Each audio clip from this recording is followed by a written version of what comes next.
Thank you, Madam Toastmaster. There's a beauty in using a rhetorical question as the title of your talk, because I'm pretty sure nobody's going to be surprised when I ask you a question. Do you have a superpower?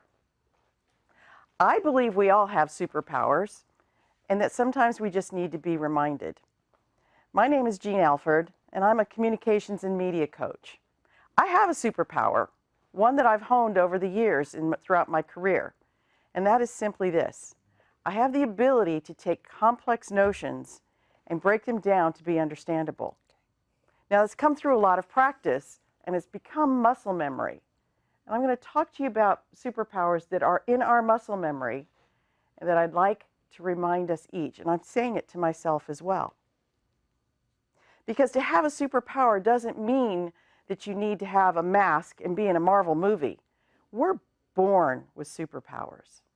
And there's an ultimate one that I will reveal. And I hope at the end of this talk that everybody raises their hand and believes that we all have superpowers. So are you ready for the first one? It might be surprising to you. The first superpower is breathing. You might think I'm kidding. We all breathe, we're alive.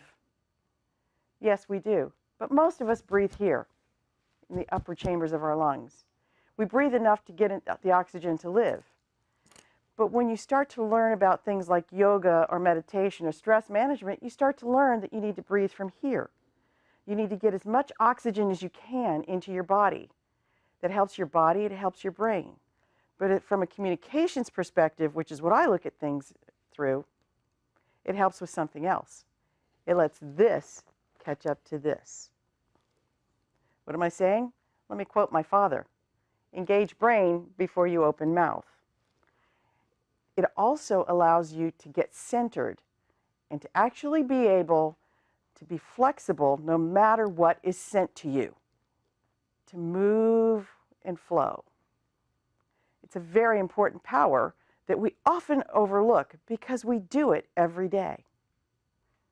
The other superpower I want to bring to your attention is listening. We all listen. We all hear each other, or do we? Because most of the time, before we even begin to hear somebody, we start to formulate how we're going to answer them. Think about that.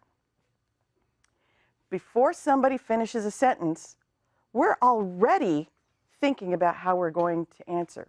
How are we going to outwit them? How are we going to show them that we know more? How can you have a good conversation when you don't hear the whole sentence? Consider being with Steve Harvey in Family Feud, and he says, according to a survey, 100 housewives say men never, you hit the buzzer. Now you got to answer it. There's no coming back. You have to answer it.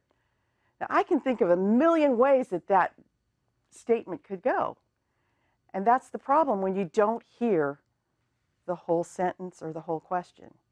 Think of all the miscommunications we have in our daily lives because we don't really hear everybody.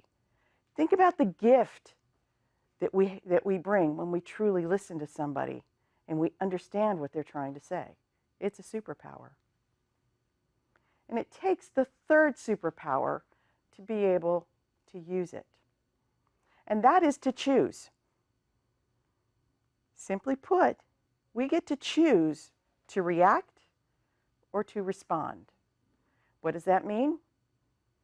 When we react, it's shoot from the hip. It's say what's the first thing out of your mind. It's not necessarily thoughtful or deliberate. When you respond, you think of things in context and you figure out the right way to answer somebody. And you're able to move the conversation forward. What a power! You also can change the energy in the room because if it's a difficult situation, you've now thoughtfully and deliberately responded and dissipate that tension. So think about this. When you start to breathe deeply and get centered and let your brain connect to your mouth, when you start to truly listen and understand what's being said to you, and when you take the time to choose to be thoughtful and deliberate, to respond versus react. That leads to the ultimate superpower. And what is that? The ultimate superpower is simply to be. Think about that. There's only one of me in this world, only one person that can say, I'm Jeanne Alford, I'm a communications expert. Only one person who had my mom and dad. There's only one of you. You have gifts that the world needs today, and that is your superpower. So let me ask the question again. Do you have a superpower? My name is Jeanne Alford, and my superpower is to be me. Thank you.